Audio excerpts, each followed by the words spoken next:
आपली आजची कथा आहे, मुलाने जिवंत आईला मेली म्हणून घोषित केलं. मुलांना स्कूल बसमध्ये बसवून घरी परतलेली स्वाती उदास मनानं घरावरील गच्चीत जाऊन बसली. सुखावणारं वातावरण, आकाशात पसरलेले हलके फुलके ढग आणि पक्ष्यांची मधुर किलबिल, कशाकशानंही तिच्या मनाला तेवढं समाधान वाटत नव्हतं जेवढं तिला याआधी ती राहत असणाऱ्या शहरामधील घरात मिळत होतं. स्वाती आपली नजर भिरभिरवत गच्चीवरून समोर दिसणाऱ्या दृश्यांकडे पाहत होती. तिच्या डोक्यात विचारांचं चक्र सुरूच होतं. अचानक तिचं लक्ष घरापासून थोडं दूर असणाऱ्या झाडाकडे गेलं. त्या झाडाच्या आडोशाला एक वृद्ध स्त्री उभी होती. ओहो, पुन्हा तीच म्हातारी.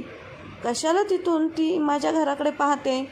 उदास असलेली स्वाती आता बेचैन होऊ लागली होती. वेगवेगळ्या प्रकारच्या शंका तिच्या मनात फेर धरू लागल्या. याआधी ही स्वाती न तिला बरेच वेळा तिथं आणि घराच्या आसपास घुटमळताना बघितलेलं होतं. मुंबईहून पुण्याला येऊन तिला आता 2 महिने होऊन गेले होते, परंतु अजूनही त्या नव्या शहराशी तिला नाळ जुळवून घेता आली नव्हती. सूरजची म्हणजेच तिच्या नवऱ्याची नुकतीच मुंबईहून इथं तातडीने बदली करण्यात आली होती. तो तर आल्या आल्याच आपल्या कामात आणि ऑफिसच्या टूरमध्ये व्यस्त होऊन गेला होता. लहान असलेल्या ओवीला तर अगदी सहजपणे पहिल्या वर्गात ॲडमिशन मिळून गेली होती, पण मोठ्या मुलीला परीला 7वीत प्रवेश मिळावा म्हणून तिला केवढी यातायात करावी लागली होती. त्या दोघीही आता आपापल्या नव्या शाळांमध्ये स्थिरावत होत्या, परंतु स्वातीची मनस्थिती तर मुळासकट उपटून दुसऱ्या जमिनीमध्ये रोवलेल्या एखाद्या अशा रोपट्यासारखी होऊन गेली होती, जे रोपटं अद्याप नवीन जमिनीशी, वातावरणाशी स्वतःला जुळवून घेऊ शकलेलं नसेल. सगळं असं व्यवस्थित सुरू होतं मुंबईमध्ये.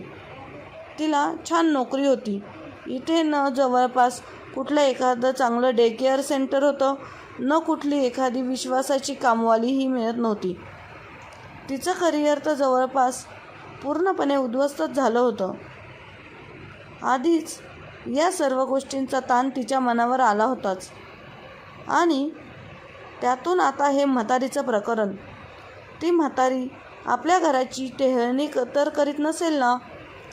तसंही या परिसरामध्ये चोर आणि खंडणी तसंच मुलांचं अपहरण होणे अशा प्रकारच्या घटना नवीन नव्हत्या.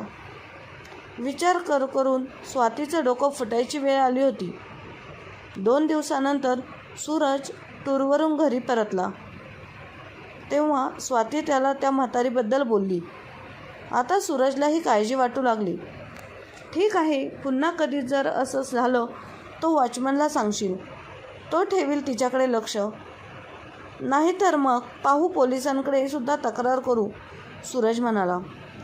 यानंतर काही दिवस शांततेत गेले. एके दिवशी सकाळी स्वाती घराच्या टेरेसवर उभी होती. तिथून तिचं लक्ष समोरील रस्त्याकडे गेलं. घराचा वॉचमन एका म्हातारीसोबत तिच्या घराच्या मेन गेट्सजवळ उभा होता. सूरज वॉचमनसोबत काहीतरी बोलत होता. त्या म्हातारीकडे आणखीन निरखून बघितल्यावर तिचा चेहरा तिला ओळखीचा वाटू लागला. स्वातीला वाटलं, आपण हा चेहरा आणखीन कुठेतरी पाहिलेला आहे, पण कुठे ते तिला आठवत नव्हतं. थोड्या वेळानंतर तिला ते आठवलं. वॉचमनशी बोलून सूरज घरात परतला आणि ती मात्र मेन गेटवर अजूनही तशीच उभी होती. अरे, ही तर तीच म्हातारी आहे जिच्याबद्दल मी तुम्हाला आधीच सांगितलं होतं. ही तिथं काय करते आहे? स्वातीने काळजीच्या स्वरात सूरजला विचारलं. ही बाया इथं कशाला आली आहे? सांगितलं तर तुला आश्चर्य वाटेल. जसं तू तिच्याबद्दल विचार करत होतीस तसं काहीच नाही आहे. तुला माहीत आहे ती कोण आहे ते? ती या घराची या आधीची मालकीण आहे. काय? पण आपण तर हे घर मिस्टर सुजित यांच्याकडून विकत घेतलेलं होतं. ही बिचारी म्हातारी त्या सुजितची दुर्दैवी आई आहे. सुजितने आधी तिला अंधारात ठेवून सर्व संपत्ती तिच्या तिचा विश्वासघात करून आपल्या नावाने करून घेतली आणि मग आपल्याला हे घर विकून तो स्वतः मात्र आईला इथे सोडून परदेशी निघून गेला. स्वतःच्या आईला त्यांना इथंच या शहरातल्या एका वृद्धाश्रमात ठेवून दिलं आहे आणि सर्वांना सांगितलं माझी आई देवाघरी गेली आहे. शी, किती दुष्ट आहे हो हा माणूस. दिसायला तर किती साधा आणि गरीब वाटत होता. स्वाती बोलली. हो, आत्ता आठवलं. कोटीची खोली साफ करताना मला तिथं या घराची जुनी नेमप्लेट सापडली होती. तीवर देवकी निवास असं लिहिलं आणि त्या पाठीशेजारीच एखाद्या राजमहालातील वाटावी अशा स्त्रीचा नटून थटून काढलेला फोटो देखील बघितला होता. त्या फोटोतला चेहरा आणि या म्हातारीचा चेहरा मिळता जुळता वाटतोय. खरा म्हणूनच मला असं वाटत होतं की मी या म्हातारीला कुठेतरी पाहिलं आहे. पण मग आता ही इथे कशासाठी आली आहे? आपलं घर परत मागण्यासाठी तर नव्हे.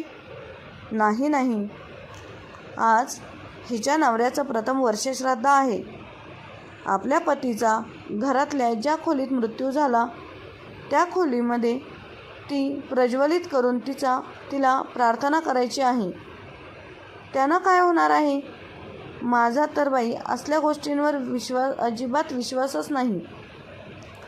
अगं, तुझा भलेही नसेल परंतु त्यांचा तर आहे ना. आणि आपण तिला त्यासाठी हो म्हटलं तर तिला त्यामध्ये थोडा आनंद तरी मिळतच. तेवढ्या करण्यानं आपलं काय असं नुकसान होणार आहे? ठीक आहे, बोलवा तिला तुम्ही आतमध्ये.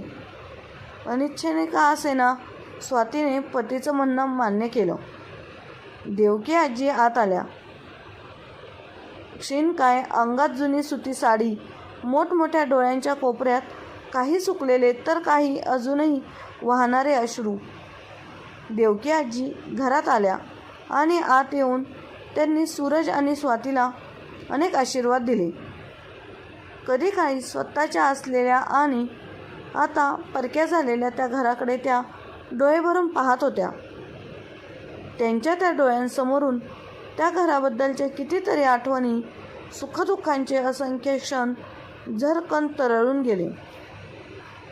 त्या माडीवरच्या खोलीमध्ये गेल्या. काही वेळ डोळे बंद करून शांतपणे तिथंच बसून राहिल्या. मिटलेल्या त्यांच्या त्या डोळ्यांतून गंगा यमुना बरसू लागल्या. मग त्यांनी शांतपणे खोलीत तुपाचा दिवा लावला, प्रार्थना केली आणि मग पुन्हा दोघांना भरभरून आशीर्वाद देत त्या बोलल्या, मी या घरात पहिल्यांदाच नववधू बनून आले होते.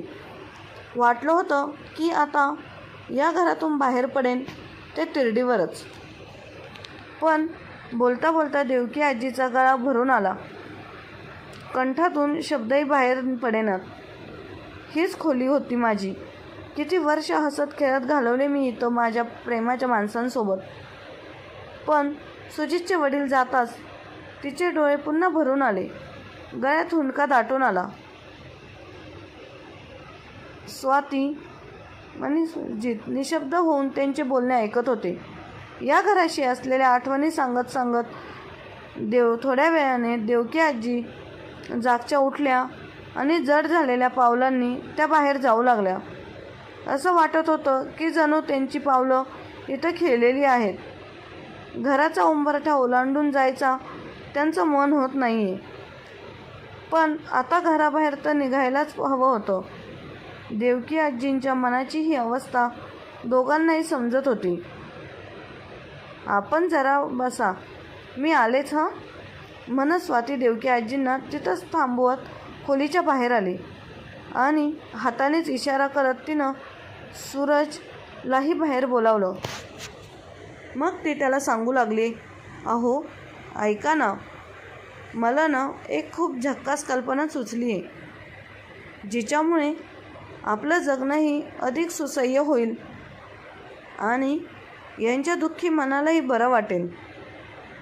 आपण यांनाच आपल्या घरात ठेवून घेतलं तर त्या एकट्या आहेत, त्यांना कुणाचा आसराही नाही आहे आणि या घरात त्यांचा जीवही अडकला आहे. इथून त्या कुठे जायच्याही नाहीत.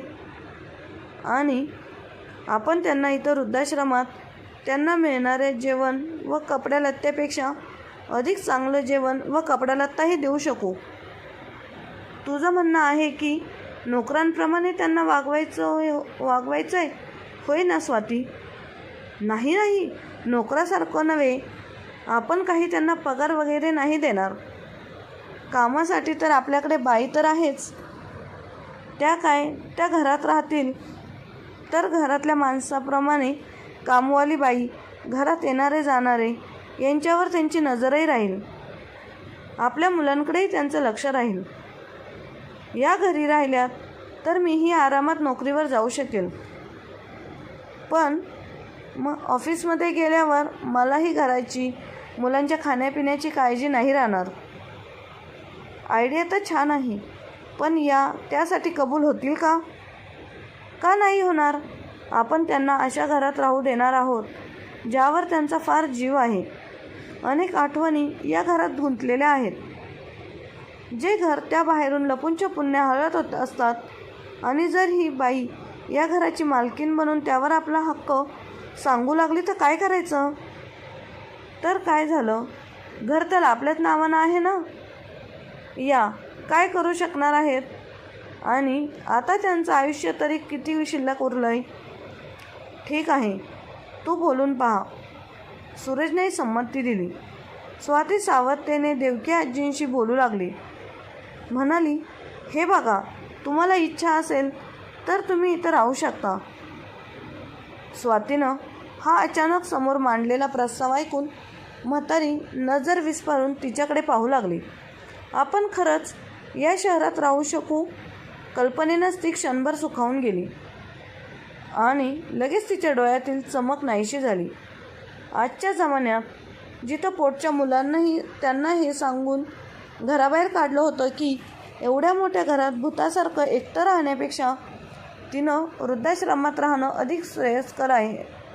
तिथं ही परकी माणसं स्वतःचा स्वार्थ असल्याशिवाय कशाला आपल्याला सुखी तुम्ही इथं राहा म्हणणार? नाही, नको. कशाला उगाच तुम्हा लोकांना त्रास? अहो, त्रास कसला त्यात? इतकं मोठं हे घर आहे आणि त्यामध्ये तुम्ही आमच्यासोबत राहिलात तर आम्हालाही थोडा आरामच मिळेल. जगाची रीत माहीत असलेल्या देवकी आजींना स्वातीचा हा घरात राहण्याचा प्रस्ताव ठेवण्यामागे काही हेतू आहे हे स्वातीच्या डोळ्यातील भावांवरून ओळखता आलं असलं तरी या कधी कायच्या आपल्याच असलेल्या त्या घरात राहण्याचा मोह त्या आवरू शकल्या नाहीत. देवकी आजी त्यांच्यासोबत राहायला आल्या आणि आल्याच त्यांच्या सराईत हातांनी घराची जबाबदारी अगदी खूप छान सांभाळली. त्यांना घरातले सर्वजण आजी म्हणूनच हाका मारीत. त्यांच्या देखरेखीखाली घरातलं प्रत्येकच काम सुचारूपणे पार पाडू लागलं. घराच्या जबाबदारीतून मुक्त झाल्यामुळे स्वातीनेही बिनधास्तपणे नवी नोकरी पत्करली. 1 वर्ष कसं मागे पडलं हे कळलंही नाही. त्या सकाळी सकाळी दोन्ही मुलींना उठवायच्या, त्यांना तयार करायच्या, त्यांची समजूत घालून त्यांना 2 घास भरवायच्या आणि त्यानंतर त्यांना स्कूल बसपर्यंत नेऊन सोडायच्या. मग एखाद्या कुशल मॅनेजरप्रमाणे स्वतःच्या देखरेखीखाली बाईकडून घरातली सारी कामे करवून घ्यायच्या. घरातल्या स्वयंपाकाकडे त्या स्वतः खास लक्ष घालीत. विशेष करून मुलं शाळेतून परतायची वेळ झाली की त्या जवळपास रोजच नवनवीन आणि मुलांसाठी पौष्टिक असे खाद्य बनवून त्यांना खाऊ घालायच्या. स्वातीलाही नवलच वाटायचं की जी मुलं बर्गर आणि पिझ्झा सोडून इतर कुठलेही खाद्यपदार्थ खायला टाळाटाळ करीत तीच मुलं आता या नव्या आजींच्या हाताने बनलेले वेगवेगळे चविष्ट पदार्थ अगदी आनंदाने आणि चवीनं खाऊ लागले होते. मुलं आपल्या या नवीन आजीबरोबर किती मिळून मिसळून राहू लागली होती. आजी सुंदर सुंदर गोष्टी सांगते म्हणून कधी काळी रात्र टी व्ही समोर बसून राहणारी ती मुलं आता आजी गोष्ट सांगणार म्हणून टी व्ही पाहणं सोडून आजी सांगेल ते ऐकू लागली होती. वेळेवर आपलं खाणं पिणं उरकून आणि शाळेचा अभ्यास आटपून मुलं लवकर झोपी पण जात होते. आजी आपल्या गोष्टींच्या माध्यमातून ज्याप्रमाणे मुलांवर चांगले संस्कार घडवून आणत होत्या त्याचप्रमाणे मुलांची TV बघण्याची वाईट सवय पण सोडवत होत्या. स्वाती आणि सूरज मुलांमध्ये घडलेल्या या बदलामुळे आनंदित होते आणि अचंबितही होते, कारण त्यांच्याजवळ तर कधी मुलांजवळ बसून त्यांच्याशी 2 शब्द बोलण्याचाही वेळ नसायचा. घरात कोणा मोठ्या माणसाची उपस्थिती असणं, आजी आजोबांची माया मिळणं यांचा मुलावर किती सकारात्मक परिणाम घडून येतो हे स्वातीने पहिल्यांदाच पाहिलं होतं. तिची मुलं तर आधीपासूनच या सुखापासून वंचित होते, कारण त्यांच्या जन्माआधीच त्यांचे दोन्हीकडले आजी आजोबा परलोकवासी झाले होते. आज स्वातीचा वाढदिवस होता. सूरज आणि स्वाती ऑफिसातून लवकर बाहेर पडून बाहेरच डिनर घ्यायचं ठरवलं होतं. त्यांनी विचार केला की आज मुलांना आजी सांभाळून घेईल, परंतु घरात शिरताच दोघंही आश्चर्यचकित झाले. मुलांनी घर फुग्यांनी आणि कणाती लावून मस्त सजवलं होतं. आजीने स्वातीला आवडणारे पदार्थ आणि केक बनवून ठेवले होते. अशी ही सरप्राईज बर्थडे पार्टी. मुलांचा उत्साह आणि आजीच्या मेहनतीनं स्वाती भारावून गेली. तिचे डोळे भरून आले. याआधी मुलांनी तिच्यासाठी असं काहीच केलं नव्हतं. मुलं धावतच स्वातीच्या जवळ आली आणि तिला वाढदिवसाच्या शुभेच्छा देत त्यांनी तिला विचारलं, आई, तुला आम्ही दिलेलं सरप्राईज कसं वाटलं? खूप छान, इतकं छान की आता काय बोलू, असं म्हणत तिनं आपल्या दोन्ही मुलांना आपल्या छातीशी कवटाळून घेतलं आणि दोघांचीही पापी घेतली. आम्हाला माहीतच होतं की तुला खूप आवडेल. आजीच म्हणाली की आपल्या मुलांकडून केल्या गेलेला थोडासा प्रयत्नसुद्धा आईवडिलांना खूप खूप आनंदित करून जातो. म्हणूनच आम्ही दोघांनी तुला खुश पाहण्याकरता हे सगळं केलं. स्वातीच्या डोळ्यात आजीसाठी कृतज्ञतेचा भाव दाटून आला. आपल्या मुलांकडून असं आगळं वेगळं सुख तिला आयुष्यात पहिल्यांदाच मिळतच होतं आणि तेही गायत्री आजींच्या सुसंस्कारामुळे. केक कापून झाल्यावर देवकी आजींनी आपल्या साडीच्या पदराच्या टोकाला बांधलेली लाल रुमालात झाकलेली एक वस्तू बाहेर काढली आणि ती स्वातीकडे सरकवली. हे काय आहे? तुझ्या वाढदिवसाचं बक्षीस. स्वातीनं रुमाल उघडून बघितलं तर तिला त्या रुमालात सोन्याच्या बांगड्या दिसल्या. त्या चमकल्या. अरे, ह्या तर खऱ्याखुऱ्या सोन्याच्या बांगड्या दिसत आहेत. हो, पोरी सोन्याच्या आहेत. अगदी मनापासून वाटत होतं की तुझा वाढदिवसाला तुला गिफ्ट म्हणून काहीतरी घेऊन द्यावं. ह्या बांगड्या सोडल्या तर यापेक्षा दुसरं काहीही नाही माझ्याजवळ तुला देण्यासारखं. आता मी ह्या बांगड्या अगदी सांभाळून ठेवल्या होत्या. ह्या बांगड्या ठेवून मी आता काय काय करू? तुला तूच घाल. त्या खूप खुलून दिसतील तुझ्या हातात. स्वातीचं अंतर्मन तिला टोचू लागलं. तिचा खाऊ लागलं.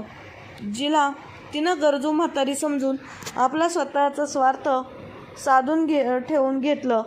ती किती सुंदर हळव्या मनाची आहे, किती करते सगळ्यांसाठी. देवकी आजींचा स्वभाव बघून स्वाती तिच्या वागण्याची, तिच्या स्वार्थी स्वभावाची आणि आजीला आपण इथे फायद्यासाठी ठेवून घेतलंय या सगळ्याची आपल्या मनाशीच वाईट वाटू लागले. त्यानंतर तिने मनाशीच माफी मागून मनाशीच ठरवले, आजपासून मी देवकी आजींना माझ्या आईचा दर्जा देणार आहे. त्यानंतर स्वाती आणि सूरज देवकी आजींची पूर्वीपेक्षा जास्तच काळजी घेऊ लागले. हळूहळू देवकी आजी देखील दमत चालल्या होत्या. शेवटी आता त्यांचे देखील वय वाढत चाललेलं होतं. ओवी आणि परी देखील मोठ्या झालेल्या होत्या. त्यामुळे त्यांना देखील देवकी आजींचं वय वाढत चालले हे लक्षात येत होतं. त्याही त्यांच्या काळजी घेत होत्या. देवकी आजी देखील या कुटुंबामध्ये मिळून गेल्या होत्या. जणू की काय यांची माझी गेल्या जन्मातली काहीतरी नाते उरलेले आहेत, म्हणूनच मी ह्या कुटुंबामध्ये आले. एके दिवशी देवकी आजी खूप आजारी पडल्या. सूरजने आणि स्वातीने त्यांची रात्रभर काळजी घेतली, परंतु तरी त्या काही ठीक झाल्या नाही. म्हणून डॉक्टर देखील घरी तपासण्यासाठी बोलावलं, परंतु डॉक्टरांनी सांगितले, आजी जोपर्यंत आहे तोपर्यंत त्यांची काळजी घ्या, आम्ही काहीही करू शकत नाही आता. स्वातीला आणि सूरजला देखील कळून चुकले होते की देवकी आजी थोड्याच दिवसांसाठी आपल्यासोबत आहे, आणि या सगळ्यांमध्ये देवकी आजीने सूरजला आणि स्वातीला आणि ओवी आणि परीला देखील बोलावून घेतले. त्यावेळी सांगितलं, मला तुमच्याशी काहीतरी बोलायचं आहे. सूरजने स्वातीने देखील विचार केला, आजींना एवढं काय महत्त्वाचं बोलायचं असेल, परंतु जाऊयात आपण, असं बोलून स्वाती आणि सूरज आजीकडे गेले. त्यावेळी देवकी आजीने सांगितलेले, माझी शेवटची इच्छा आहे, प्लीज तुम्ही माझ्या मुलाला म्हणजेच मिस्टर सुजित याला माझ्या शेवटच्या भेटीसाठी एकदा भारतामध्ये बोलवा.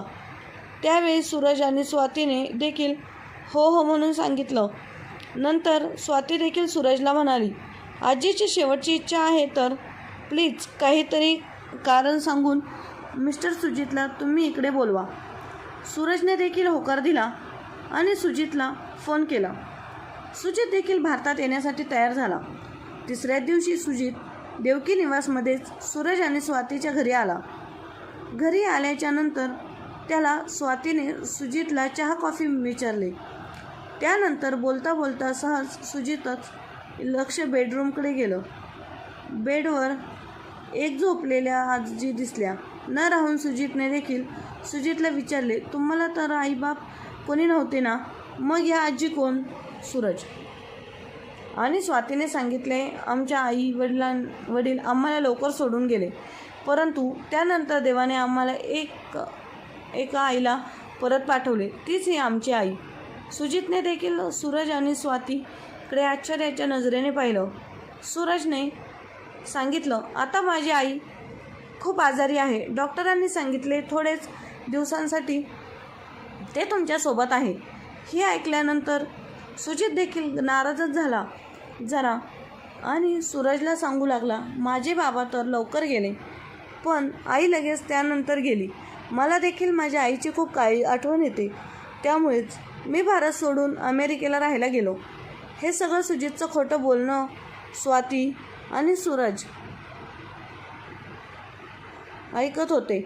आणि निघताना सुजित सूरजला म्हणाला, काळजी घ्या सर तुमच्या आईंची, असं म्हणून तो निघणारच. तेवढ्याच सूरजने सांगितलं, सुजित तुम्ही प्लीज एकदा माझ्या आईला भेटा का, तिलाही आनंद होईल तुम्ही आलात म्हणून. ठीक आहे असं म्हणून सुजित देखील आईला भेटण्यासाठी तयार झाला.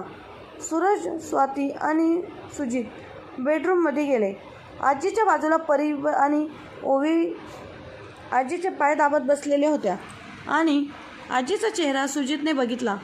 देवकी आजीने देखील खूप दिवसानंतर आपल्या लोकांना बघितलं होतं, परंतु आपल्याच मुलामध्ये हे बोलणं ऐकल्याच्या सुजितबद्दल तिच्या मनामध्ये खूप वाईट वाटत होतं. त्या मुलाला 9 महिने पोटामध्ये सांभाळलं, त्यानंतर त्याला काहीतरी कमी पडू दिलं नाही. आज तोच मुलगा आई जिवंत असताना देखील बाकीच्या लोकांना सांगत आहे की माझी आई देवाघरी गेली. सुजितने देवकी आजींचा चेहरा स्पष्ट बघितल्यानंतर त्यालाही आपल्या आईची ओळख पटली. ही तर दुसरी तिसरी कोणी नसून आपलीच आई आहे हे लक्षामध्ये आलं आणि त्याला मोठा धक्काच बसला. एका क्षणासाठी तो थांबला, परंतु नंतर विचार केला, मला इथून आता निघावे लागेल, नाही तर आईने जर ओळख सांगितली तर तो काही घडेल. त्याआधीच देवकी आजीने सुजित आणि स्वातीला सांगितलं, मला तुमच्याशी काहीतरी महत्त्वाचं बोलायचं आहे. स्वाती देखील बोलली, बोल ना आई. त्यावेळी देवकी आजीने सांगितलं, मला माझी कोणी मुलगा नाही या जगामध्ये, असं कोणीच नव्हतं. माझा नवरा गेल्याच्या नंतरला मी एकटीच पडले, परंतु देवाने मला तुमच्या दोघांसारखे मुलं माझ्या पदरामध्ये टाकली. दोन नाती मग दिल्या. मी यामध्ये आनंदित होते. तुम्ही घेतलेले माझी काळजी, मला दिलेला आदर सन्मान आणि तेवढेच दिलेलं प्रेम, या सगळ्यासाठी मी तुमची ऋणी राहीन. स्वाती, मी तुला बड्डेसाठी गिफ्ट बांगड्या दिल्या आणि त्यावेळी तुम्हाला सांगितलं माझ्याकडे देण्यासाठी एवढंच आहे, परंतु स्वाती तू तर माझी लेकीपेक्षा जास्त काळजी घेतेस आणि सूरजने देखील मुलापेक्षा जास्त काळजी घेतली. म्हणून तुम्हाला सांगते, आपल्या घराच्या बाजूलाच असणाऱ्या बँकेमध्ये मी काही FD करून ठेवल्या होत्या. कमीत कमी त्या 60-70 लाखाच्या असतील आणि त्यातच माझे लॉकर देखील आहे. त्यामध्ये 20-25 तोळे सोने देखील असेल आणि या सगळ्यांचं पावती आणि लोकरची चावी ह्याच बेडरूममध्ये होत. एक गुप्त असा कपाटाच्या बाजूला कप्पा आहे, त्यामध्ये मी ठेवलेली होती. यंदा कदाचित मी आजही जाऊ शकते किंवा उद्याही जाऊ शकते. त्यामुळे तुम्हाला हे सांगण्यासाठी मी बोलावलं आहे आणि हे सगळं मी इथे राहायला आल्यावर बँकेत जाऊन तुमच्या नावावर केलेलं आहे. त्यामुळे कसलाही संकोच न बाळगता ते तुम्ही घ्या, एका आईने दिलेला आशीर्वाद म्हणून. सूरज आणि स्वाती, मी जिवंतपणेच मेले होते. ज्यावेळी माझ्या मुलाने मला घराबाहेर काढलं, वृद्धाश्रमामध्ये ठेवलं, माझी सगळी प्रॉपर्टी विकून टाकली आणि सगळ्यांना घोषित केलं माझी आई मेली, त्याच वेळी मी मेले होते. परंतु तुम्ही चौघांनी मला नवीन जीवन दिलं, आयुष्य दिलं. त्यामुळे माझा आशीर्वाद नेहमीच तुमच्या पाठीमागे राहील. असं बोलून देवकी आजीनं शेवटचा श्वास हा स्वातीच्या मांडीवरच घेतला. आता देवकी आजी तर गेल्या होत्या, परंतु हे जे काही घडलं ते सगळं सुजितच्या समोरच घडलं. आपण आपल्या जिवंत आईला मेली म्हणून घोषित परंतु त्याच आईने आज माझ्यासमोर शेवटचा श्वास घेतला. मरताना तिने साधी मला ओळखही दिली नाही. आयुष्यभर पैशाच्या पाठीमागे लागलेलो मी आणि कोण कुठले स्वाती, सूरज यांना आईने दिलेला आशीर्वाद आणि त्या दोघांनी घेतलेली आईची काळजी.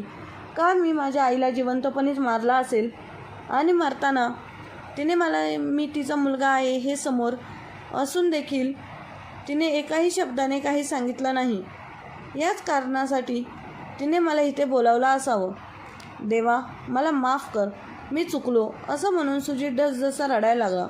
मित्र हो, तुम्ही आयुष्यभर किती पैसा कमवून, परंतु त्याआधी आपल्या नात्यांना, आपल्या आईवडिलांना आपली गरज आहे हे विसरू नका. आपण कमावलेली प्रॉपर्टी पाहून आज आपलीच मुलं ती विकतात आणि आपल्याला एखाद्या वृद्धाश्रमामध्ये ठेवून ती नंतर आपल्याकडे डोकवायला येत नाहीत. मग काय उपयोग? आयुष्यभर आपण ज्यासाठी पैसा, प्रॉपर्टी कमवून ठेवतो, शेवटच्या क्षणाला आपल्याला ओळखही देत नसतील तर, आणि हेच दिवस आल्यावरती शेवट येणार असेल तर, पैसा, प्रॉपर्टी कमवण्याच्या नादी लागण्यापेक्षा योग्य वेळी आपल्या मुलांवरती संस्कार करा, म्हणजे शेवटच्या क्षणाला निदान हे आपल्या आईवडिलांसोबत तरी राहील. तात्पर्य: आईवडील आपल्या मुलांसाठी आयुष्यभर मेहनत करून, कष्ट करून पैसे, प्रॉपर्टी कमावून ठेवतात.